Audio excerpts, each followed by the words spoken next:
الكلام يشاطرني المحبة والهياما وينثر شعره درا مضيئا لصحب طيب.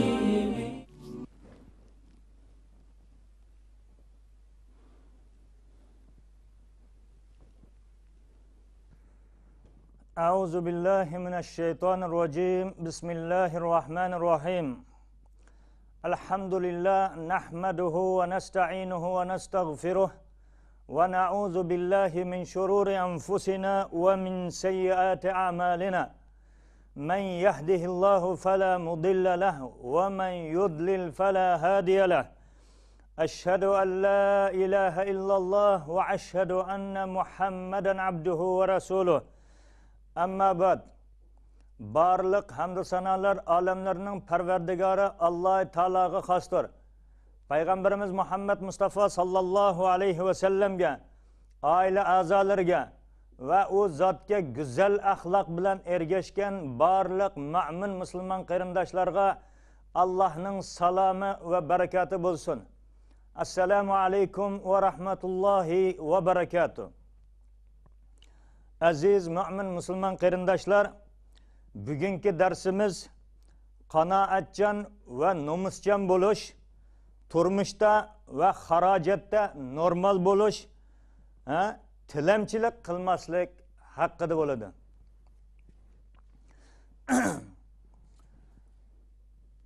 Hammamiz yaxshi bilamiz, bu dunyoda qanchalagan insonlar Allah Teala'nın bergen nazı nimetlerine kanaat kılmasdan ötüp gidadiganlar var. Ama kanaat kılışının özü hem Allah'a şükür ada kılganlık bulup bu ibadet katarıda sanıladigan aziz qarindoshlar. Ve qanchalagan insanlar var ki nomus kılmasdan, haya kılmasdan, behayalık bilen ötüp gidadigan insanlar var. Ama Peygamber Aleyhisselam'ın hadisiga göre haya imanның cümlesidendir degen. İnsan bilen hayvanlarning o'tirisidagi farq mana shunday farqlardan biri hayodan iborat. Va shuning bilan birgalikda Alloh taolo bergan mana shu nozi ne'matlarni buzib chechib o'tmasdan normal xarajat qilib, o'ziga keraklikni xarajat qilib ve başkalarının halinden hem haber alıp o'ttir hal turmuş keçirgen insan juda ham bir baxtlik insonlarning biri bo'ladigan aziz qarindoshlar. Shuning bilan birgalikda mana shu boshqa insonlarning oldiga borib tilamchilik qilmaslik. Hojatini nimaki hojati bo'lsa, hojatini olamlarning parvardigori bo'lgan Alloh taolodan so'rashlik nihayetimi afzaldir aziz qarindoshlar. Shuning uchun Alloh taolo hech qachon o'zining bandasiga xaru zar qilib qo'ymasin. Bizlarni faqat Alloh o'ziga muhtoj qilsin, o'zidan boshqa hech kimga muhtoj qilmasin aziz qarindoshlar. Chunki Alloh taolaning dargohidagi nozi ne'matlar, rizqlar, boyliklar butun koinotdagi insu cins hammasiga yetib ishib qoladi ekan aziz qarindoshlar. Allohning huzuridagi nozi ne'matlar hech qachon tugamaydi ekan. Uningdan boshqa barliq narsalar tugab vayron bo'lib ketadi ekan, ammo Allohning nozi ne'matlari tugamas ekan. Shuning uchun so'raydigan bo'lsak, olamlarning parvardigori bo'lgan Allohdan so'raylik. Alloh hammamizningki tilakimizni mayli oldin va yoki keyinroq bo'lsin, albatta qabul qiladi. Chunki Alloh menga duo qilinglar, men sizlarni duoyinglarni qabul qilaman dedi. Mana shu qanday tilaklarimiz bo'lsa, biz bu tilaklarimizni Alloh taologa arz qiladigan bo'lsak, Alloh taolo hamon bir kun mana shu tilagan tilaklarimizni o'rniga keltirib beradi ekan. Allah Teala Kur'an-ı Kerim'de mundaq deydi. Bismillahirrahmanirrahim. Ve ma min dabbetin fil ardı illa alallahi rizquha. Subhanallah. Yer yüzüdeki hayvanlarının hemmisiga rızık beriş Allah üstüge algan deydi. Yani hürmet yüzüden mana bu yer yüzüdeki hayvanlarının rızıkını beriş, mayli insi cins bo'lsin, hammasining rizqini berish Allah'ның üstüdeyken aziz qarindoshlar. Çünkü Allah Teala men yaratdim. Allah Teala mana şu mahlukatlarning hammasini yaratdi ve onu rızkı bilan yaratdi aziz qarindoshlar. Çünkü rızıklanmasa o hayatlıktan ötüp ketadi. Şunun için yaratgan mahlukatının rızkını hem Allah Teala muhayya qilib qo'ygan. Şunun için barliq mavjudotlarningki rizqini Allah Teala o'zi berib turadi ekan. Shuning uchun biz Allah Teala'dan so'raydigan bo'lsak, Allah bakmi chiroyli, nihoyatmi go'zal qilib rizqimizni yetkazib beradi ekan. Va yana boshqa bir oyatda Allah Teala mundaq deydi: Bismillahirrohmanirrohim. Lil fuqara'illazina uhsiru fi sabilillah la yastati'una darban fil ard. Yahsabuhumul jahilu aghniya'u minat ta'affufi ta'rifuhum bisimahum la yes'alunan nasa ilhafa.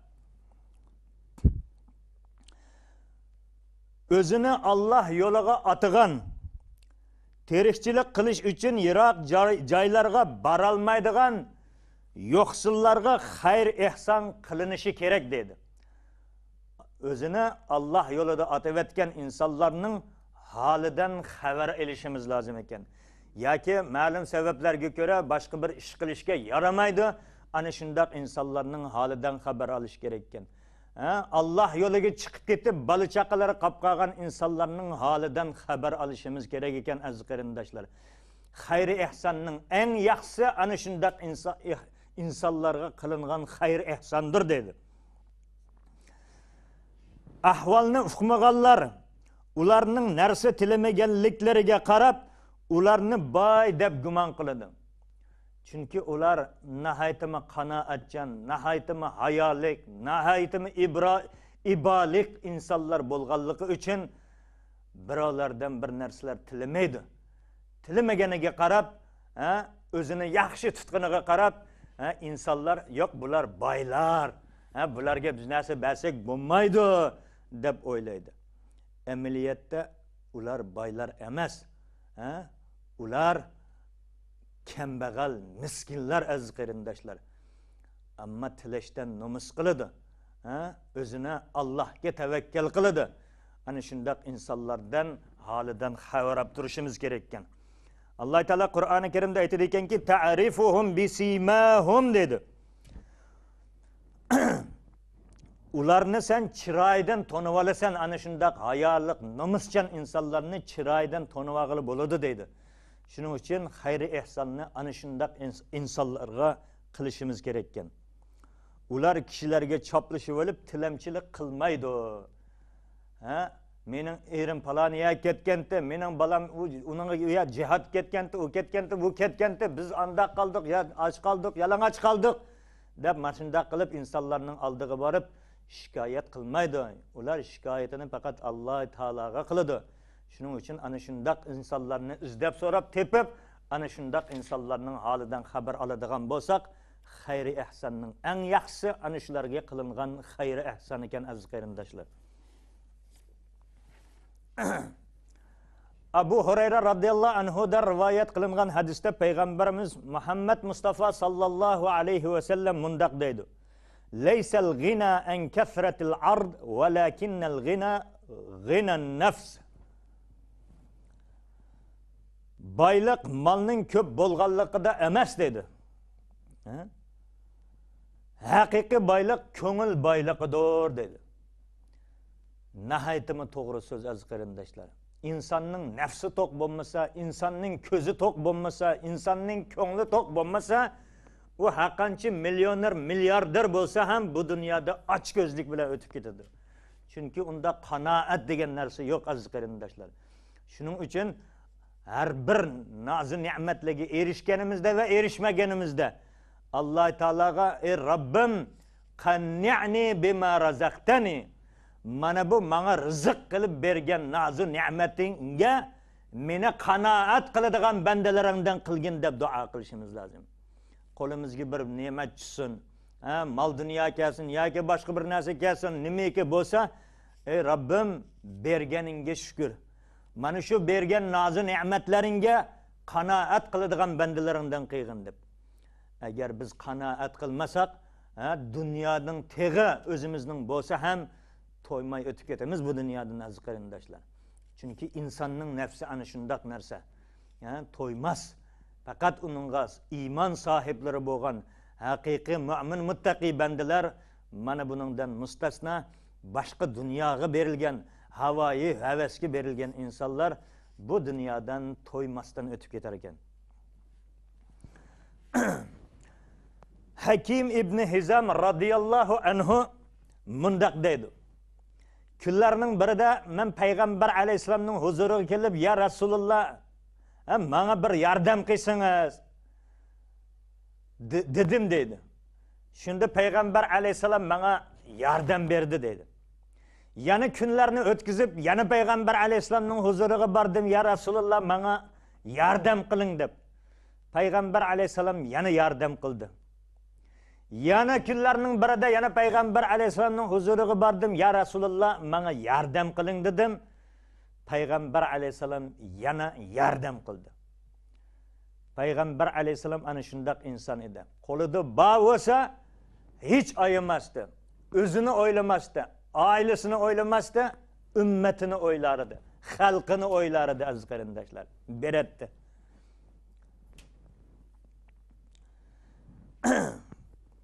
Shunda oxirgi qatim so'raganda, payg'ambar alayhisolam ana shu so'raganni berib bo'lib, oxirisidan aytdi ekanki, "Ya Hakim" dedi. "Ey Hakim, inna hazal mal khadirun hulwun faman akhazahu bi sakhavati nafsin burika lahu fihi" dedi. Subhanallah. "Ey Hakim" dedim. "Mana bu mal nahayatimi chiroyli, ya'ni mal dunyo nahayatimi chiroyli va tatliq, shirin narsadir bu" dedi. "Kimki uni nafsining qanoati bilan olsa, u barakat qiladi" dedi. Berdimi? Mana nimam qildim, berdim. Bo'ldi, menga shu yetdi. Hozir men shuningga muhtoj edim. Mana bu muhtoj narsamni oldim, Xudoga shukr, endi yetdi deb qanoat bilan qiladigan bo'lsa, ana shu olgan narsada barakat bo'ladi, nihoyatimi uzoqqa yetdi" dedi.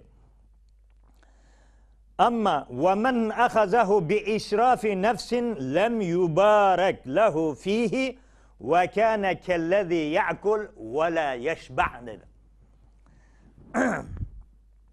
Kimki tama bilan olgan bo'lsa, tama qilib olgan bo'lsa, mol dunyosini ko'paytirish hirsi bilan, qiziqishi bilan mol dunyoga qiziqish, "Basam beraverdi ekan, so'rasam beraverdi ekan, mana shunday qilib to'plab olsam bo'ldi, yig'ib olsam bo'ldi, ishlab o'qilib, o'zimning kuchimni nima qilaman" deb mana shunda tama qilib, hirs qilib kimki oladigan bo'lsa, xuddi u kishi yeb turibmi to'ymagan odamga o'xshaydi dedi. Yeb to'ymaydigan bir insonlar bor. Yavirdi, to'yg'inni bilmaydigan insonlar. Mana shundoq insonga o'xshab qoladi.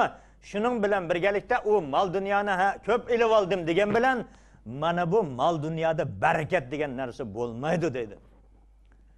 Mana bu so'zni degandan keyin shunda bu so'zni aytdi, uningdan keyin aytdi ekanki, so'zining davomida payg'ambar alayhisalom "Wal yadul ulya khayrun min al yadis sufla" dedi.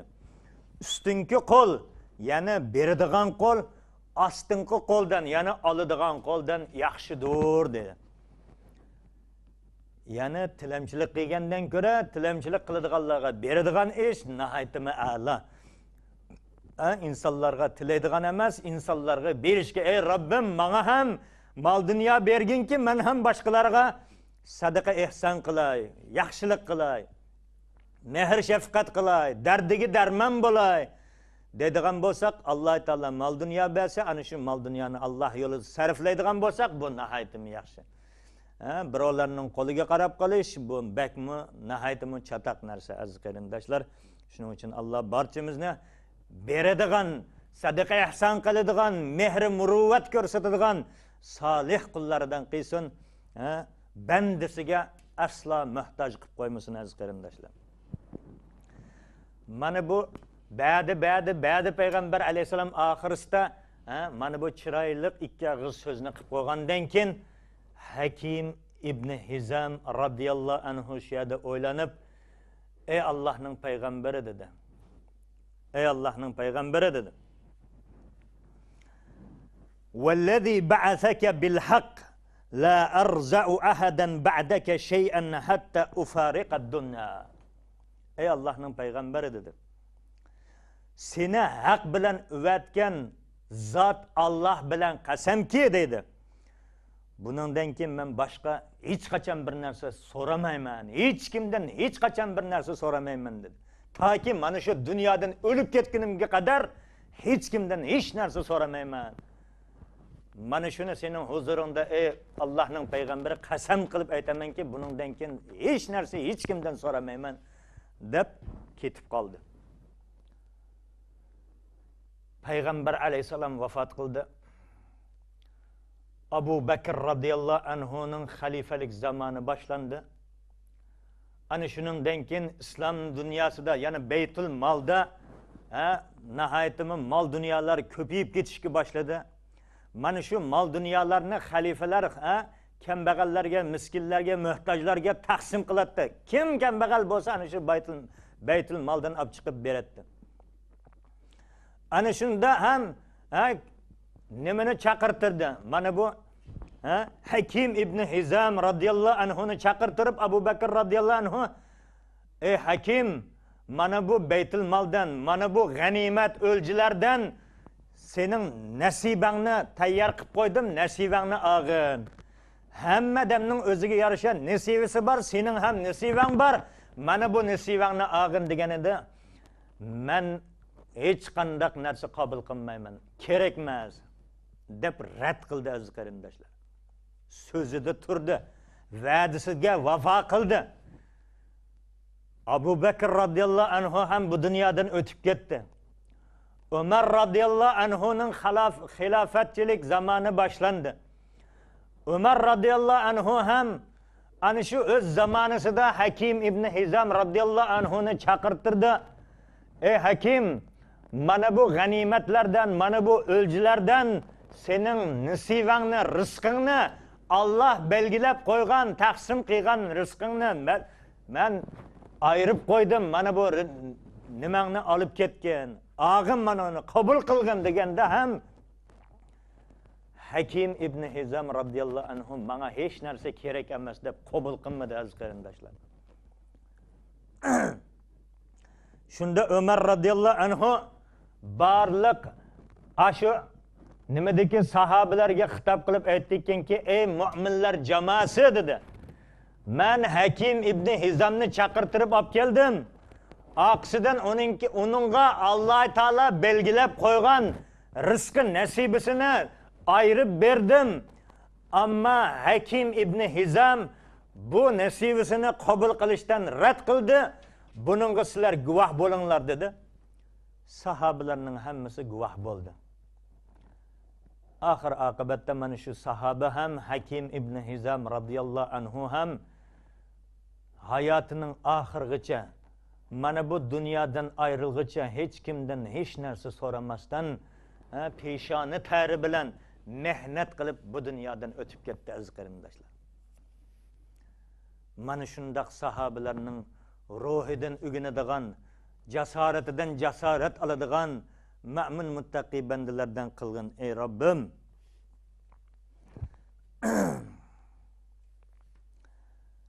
Amr ibn Taghlib radhiyallohu anhu mundaq deydi. Payg'ambar alayhisalomga kunlarning birida o'lji ilingan g'animatlar keldi. Mana bu g'animatlarni Payg'ambar alayhisalom taqsim qildi. Taqsim qilish mobaynida ba'zi kishilarga berdi, ba'zi kishilarga bermadi g'animatni. Ya'ni Payg'ambar alayhisalom xohlagan kishilarga berdi, ana shu jamoatning orasidan ba'zi kishilarga bermadi g'animatlarni. Shuningda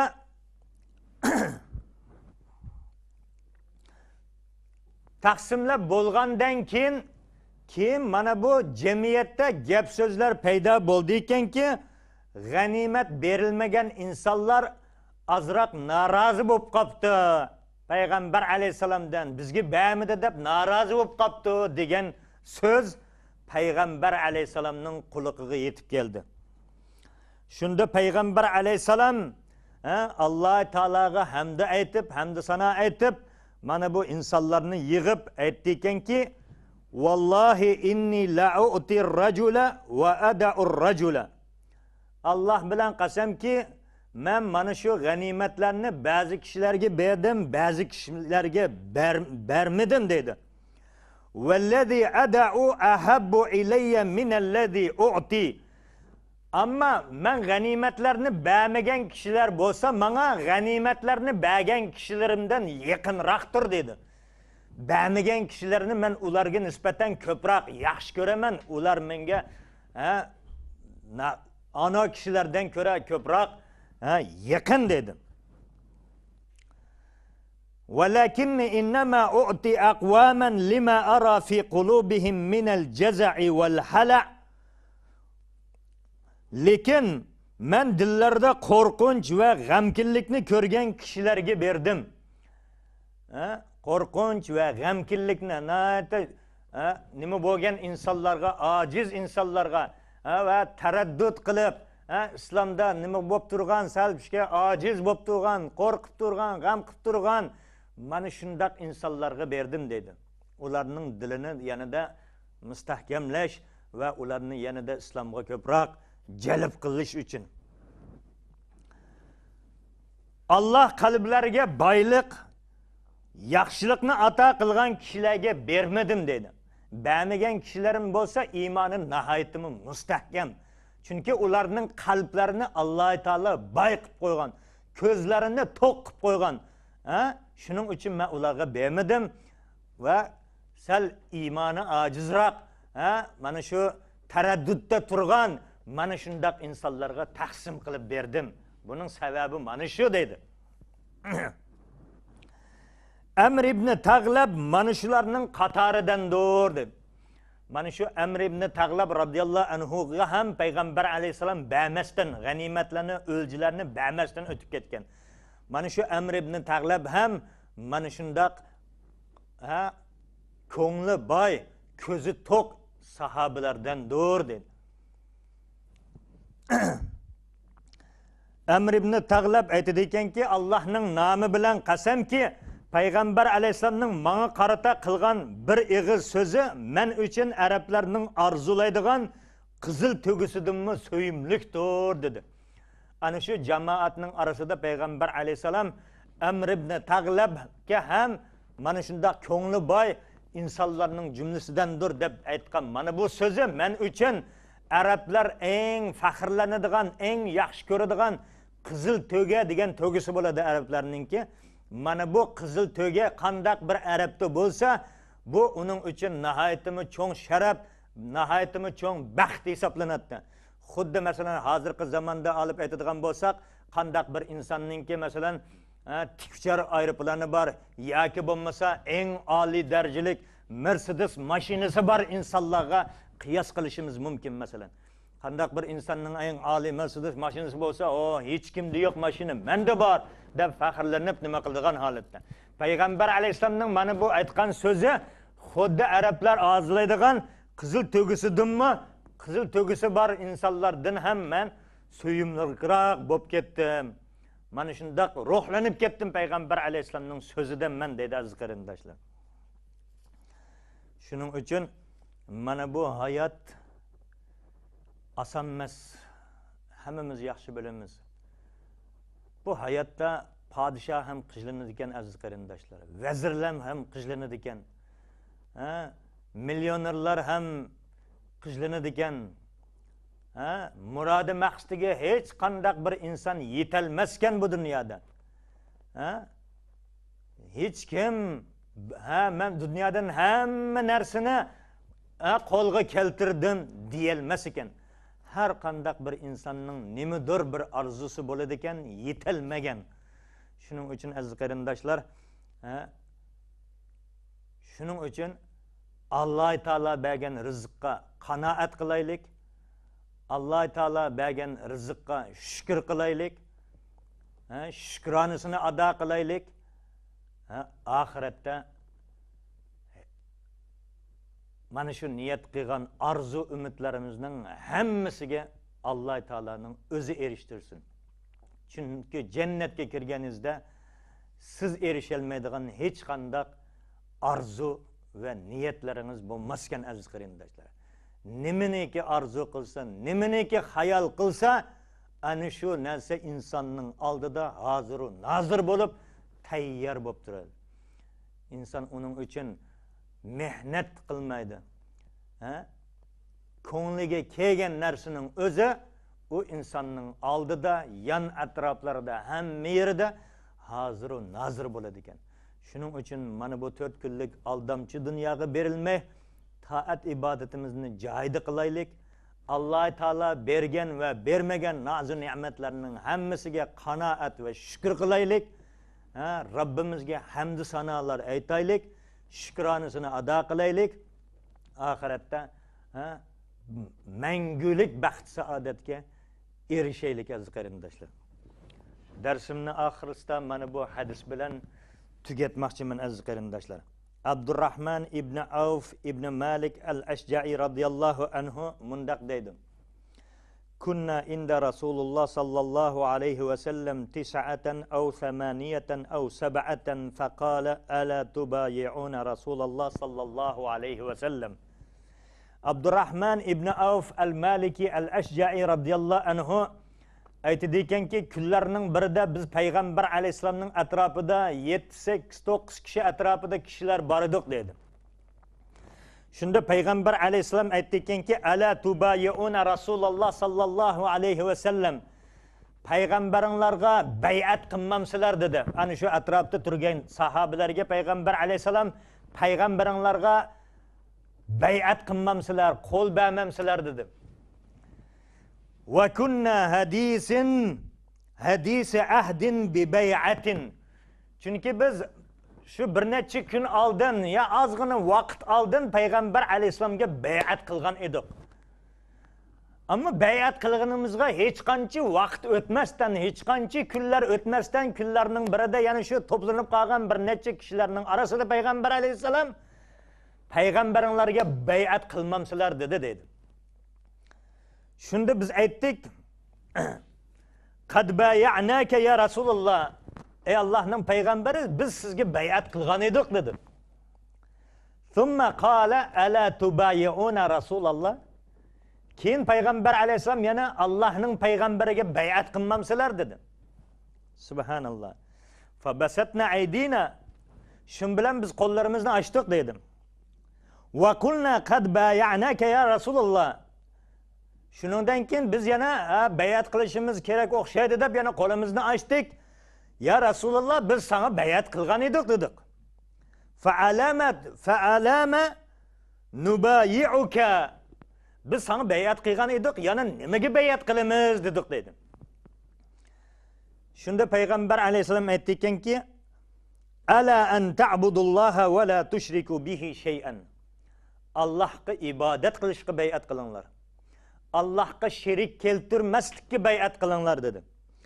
Vas salavatil khamsa, 5 vaqt namozni o'qishga bay'at qilinglar dedi. Va tuti'u, itoatchan bo'lishga, ya'ni mana shu islomningki amr farmonlariga, Alloh va uning rasulining so'zlariga itoatchan bo'lishga bay'at qilinglar dedi. Wa asarra kalimatan khafiyatan wa la tas'alu an-nasa shay'an. Mana bu so'zni aytib bo'lib payg'ambar alayhisalom past ovoz bilan ovozini asta chiqarib aytdikanki, va la tas'alu an-nasa shay'an. İnsanlardan hech qachon bir narsa tilamaslikka bay'at qilinglar. İnsanlardan hech qachon bir narsa so'ramaslikka menga bay'at qilinglar dedi. Shuningdan keyin sahobalar payg'ambar alayhissalomga bay'at qildi. Mana bu hadisni rivoyat qilgan Abdurrahman Avf ibn Malik al-Ashja'i radhiyallohu anhu aytdi ekanki, biz mana shu bir necha kishilar, 7-8-9 kishilar payg'ambar alayhissalomga mana shu bay'at qilgan kishilarning orasida birarsining ham masalan otda turganida qamchisi yerga tushib ketsa, boshqa bir odamdan oddiysa ma qamchamni ilvetken degan oddiy bir yordamni ham boshqalardan almay bu dunyodan o'tib ketdi shu insonlar dedi. Chunki o'z qo'li bilan mehnat qilib yashash bu ibodat ekan aziz qarindoshlar. Shuning uchun aytamizki, Allohdan boshqaga bizni muhtoj qilmasin. Shuning uchun insonlardan tama qilmaylik. Tama qilgan inson bir qitim berar, 2 qitim berar, 3 qitim berar, undan keyin bermaydi aziz qarindoshlar. Uning bagini 4 kunda tugab ketadi.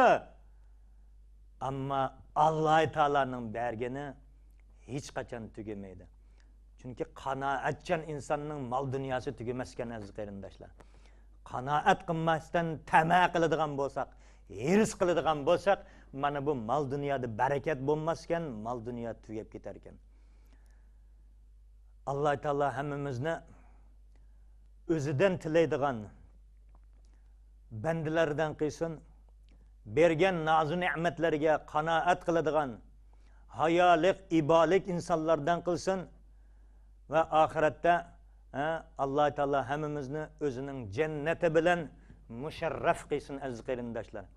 Dunyoda biz Alloh taolaning amr farmonlariga, payg'ambar alayhissalomning ko'rsatmalariga rioya qilaylikki, Alloh taolo bizni oxiratda jannat bilan mukofotlasin. شاركني الكلام يشاطرني المحبة والهيام وينثر شعر